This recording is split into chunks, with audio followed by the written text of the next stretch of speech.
নমস্কার, travel with Amit চ্যানেলে আপনার স্বাগতম জানাই। আমরা বেনারস থেকে আজকে যাচ্ছি সারনাথ। সারনাথ এখান থেকে ৮ ঘন্টা মতো লাগবে। একটা টোটো ভাড়া করেছি। টোটোটা বলেছে ৫০০ টাকা নেবে, নিয়ে সারনাথে মোটামুটি যে কটা স্পট আছে আমাদের ঘুরিয়ে দেখাবে। যাই হোক, আমরা তো চিনি না, ঘুরিয়ে দেখা একটু গল্প করতে করতে চলে এসেছি একটা মনিস্ট্রিতে। মনিস্ট্রি ঢুকে দেখলাম দুদিকে বেশ সন্ন্যাসীদের বেশ অনেক ঘর আছে, প্রচুর ঘর। এগুলো সম্ভবত সব সন্ন্যাসীদেরই থাকার জায়গা। মিশনটা বেশ অনেক বড়, আর পাশাপাশি অনেকগুলো এখানে মনিস্ট্রি আছে। চলুন ভেতরে ঢোকা যাক। ভেতরে ঢুকে দেখি সন্ন্যাসীরা নিজেদের মতো সব কাজকর্ম করছে। চলো, আর একটা মনিস্ট্রিতে চলে এসেছি। এরও ভেতরে ঢুকে বাহ, মানে মনে হচ্ছে একদম অরিজিনাল কেউ বসে আছে।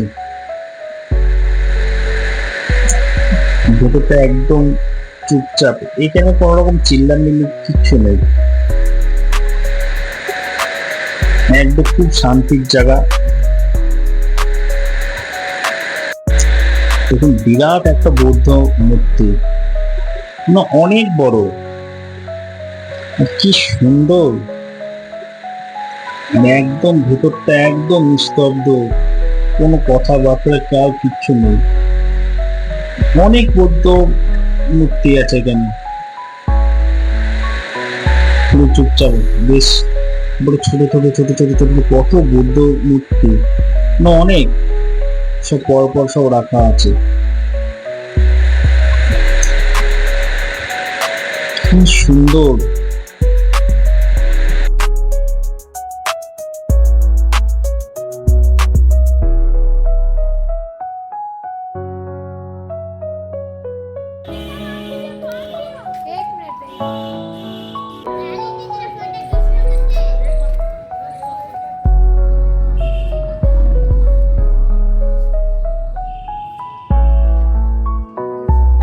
এটা একটা মনিস্ট্রি, বলো না, পরপর অনেকগুলো মনিস্ট্রি আছে এখানটা।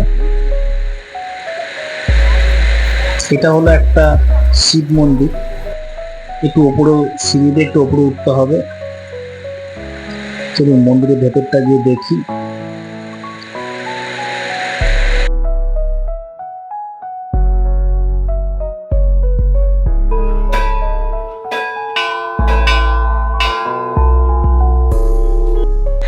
চলুন, চলে এসেছি সারনাথের মেন মন্দিরে। এটাই হলো সব থেকে বড় একটা বৌদ্ধ মন্দির। এক পাশে হচ্ছে ডিয়ার পার্ক, আর এই পাশে হচ্ছে একটা বড় বাগান, আর তার পাশে হচ্ছে একটা অনেক বড় একটা শিবলিঙ্গ আছে। চলুন আগে মন্দিরটা দেখে নিই। এটা হলো একটা গোল্ডেন মূর্তি, কি সুন্দর দেখতে। দেখুন ভেতরটা বেশ সুন্দর। মনেস্ট্রির চারপাশটা ঘুরে দেখার মতো অনেক জায়গা আছে।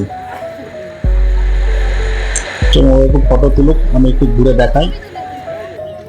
চলুন, আমাদের ঘোরা প্রায় কমপ্লিট হয়ে গেছে। এবার এই বাঁ দিকটা গিয়ে আমরা সারনাথ স্তূপটা দেখি।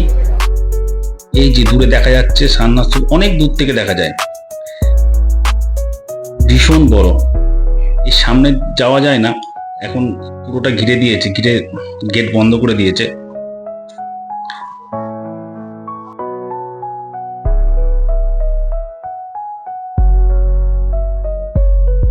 দেখেছেন সামনে দিয়ে কত বড়, অনেক বড়।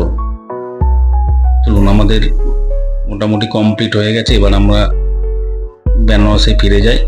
আমাদের গাড়িওয়ালা অপেক্ষা করছে আমাদের জন্য। এই দেখুন, এরাও এবার একটু কেনাকাটি করছে,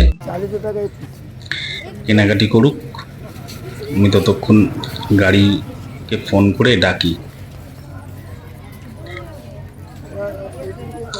রাখি। ভিডিওটা ভালো লাগলে লাইক কমেন্ট শেয়ার করে দেবেন। তাহলে ভিডিওটা এখানেই শেষ করলাম।